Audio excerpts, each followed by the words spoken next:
میں ہوں رابعہ الربا اور آج ہم جس سیریز پہ بات کرنے جا رہے ہیں وہ ہے کرشنگ عید۔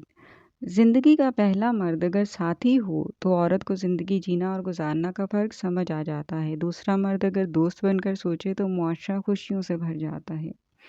سعودی عرب کے بدلتے قوانین کے ساتھ ساتھ ان کا میڈیا بھی تر و تازہ سیریز نیٹ فلکس پہ لے کے آ رہا ہے۔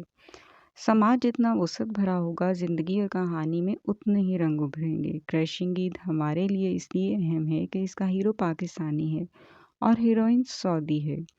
کہانی کا یہ ثقافتی مزاج پرانے رنگوں پہ غالب آ گیا ہے۔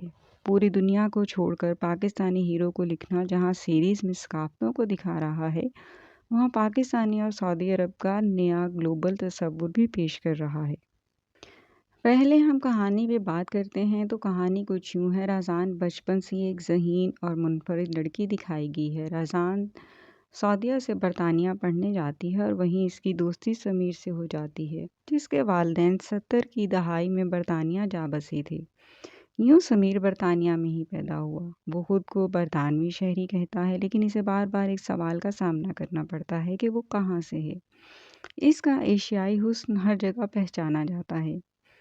سمیر ایک صحافی ہے اور کئی ممالک میں کام کر چکا ہے، اور اپنے والدین کے بارے میں اس کا خیال ہے کہ وہ اتنا عرصہ باہر رہ کر اسی کی طرح روایتی سوچ کے مالک نہیں ہوں گے، اور شادی تو کوئی مسئلہ ہی نہیں، وہ جہاں کہے گا اس مڈل ایج میں مان جائیں گے۔ مگر جب شادی والا واقعہ ہونے لگتا ہے تو اسے پہلی بار احساس ہوتا ہے کہ اس کے والدین روایتی پاکستانی ہیں، جن کو اپنے بیٹے کے لیے روایتی پاکستانی لڑکی چاہیے۔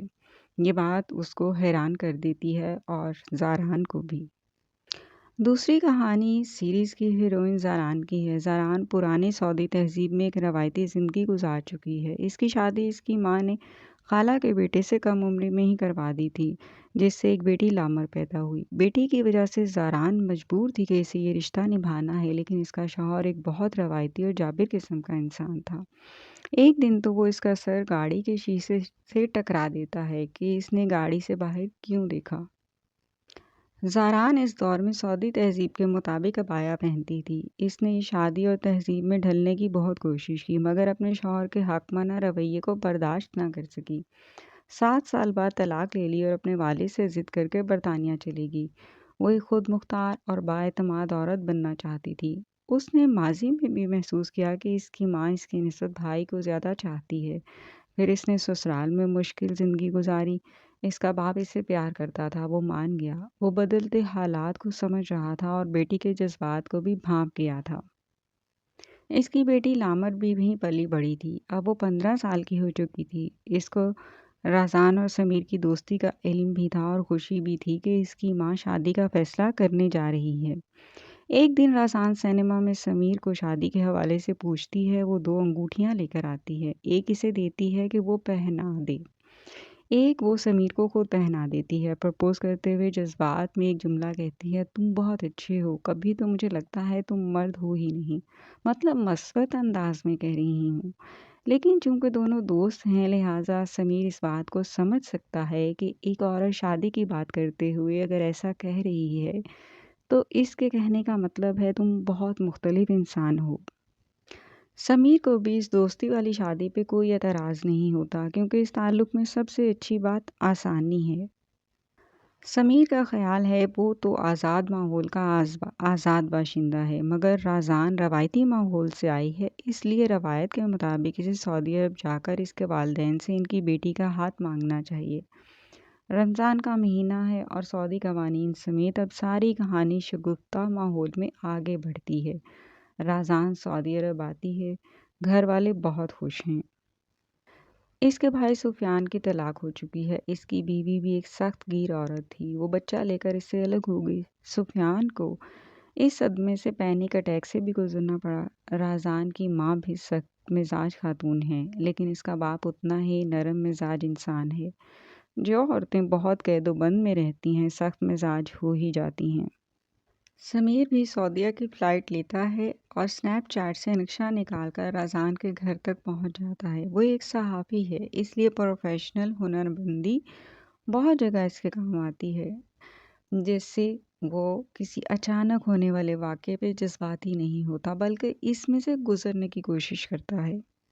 رازان کے والد اس کو فرنیچر والا سمجھ کر گھر کے اندر لے آتے ہیں۔ یوں سمیر آخری کار رازان کا کولیگ بن کر ایک گیسٹ روم میں ٹھہرا لیا جاتا ہے۔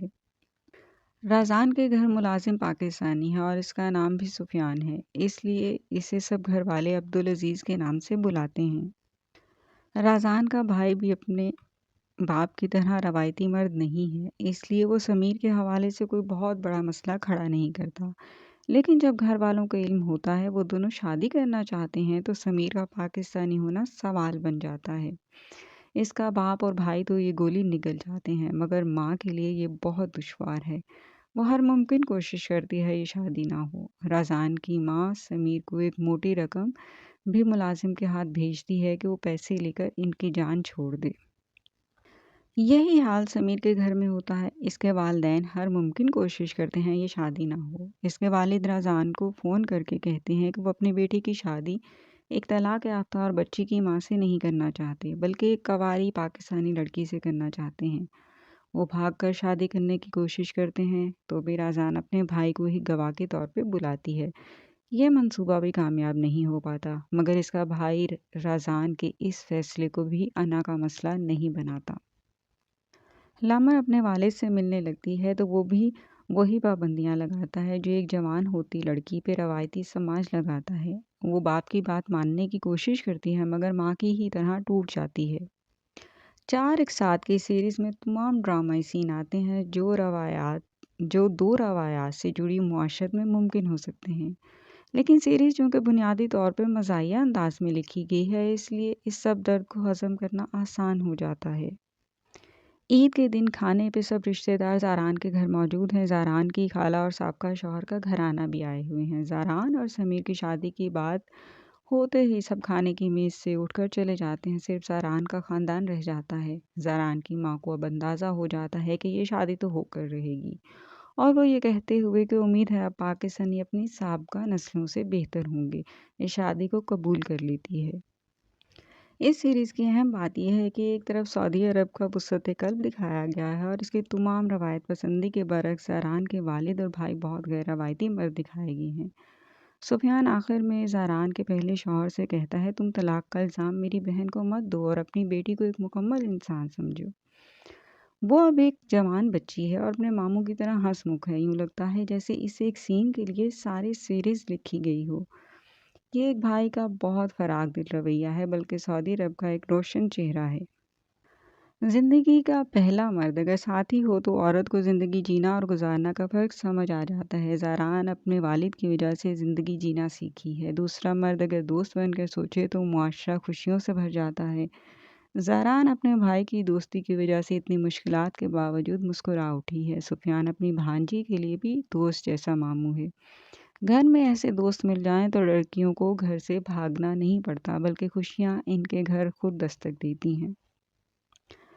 سعودی عرب کا رمضان، سعودی عرب کی عید، عید کی تیاریاں، رمضان میں افطار کے رنگ، عبادت اور روز و شب کی مصروفیات سے عرب تہذیب کے رنگ اسکرین پہ ایک تازگی کا احساس دیتے ہیں جس کا ہم تصور اس طرح نہیں کر سکتے۔ جو تصور بنتا ہے یہ وہ عکس نہیں ہے، یہ زندگی کی کہانی ہے جو رشتوں سے بنتی ہے۔ ہمارے یہاں رمضان میں جو ڈرامے پیش کیے جاتے ہیں ان میں رمضان اور عید کے تہوار کو منانے سے زیادہ رشتوں کے مسائل کو موضوع بنایا جاتا ہے، جبکہ یہاں تہوار کو اہمیت دی جا رہی ہے۔ دو مصنفین نورا ابو شوشہ اور علی عطاس نے سیریز لکھی ہے اور ہدایات علی عطاس کی ہیں۔ 3 زبانوں میں کہانی لکھی گئی ہے، عربی، انگریزی اور اردو۔ بنیادی زبان عربی ہی ہے۔ مکالمہ بہت سادہ اور رواں ہے۔ Middle East TV shows سعودیہ کی جاندار کاوش ہے جو بہت داد وصول کر رہی ہے۔ راحت فتح علی خان کا گیت سانسوں کی مالا پہ سن کر پاکستانی دل یکدم دھڑک اٹھتا ہے۔ ہم اس سیریز کو پاک عرب دوستی کی ایک مثال بھی کہہ سکتے ہیں۔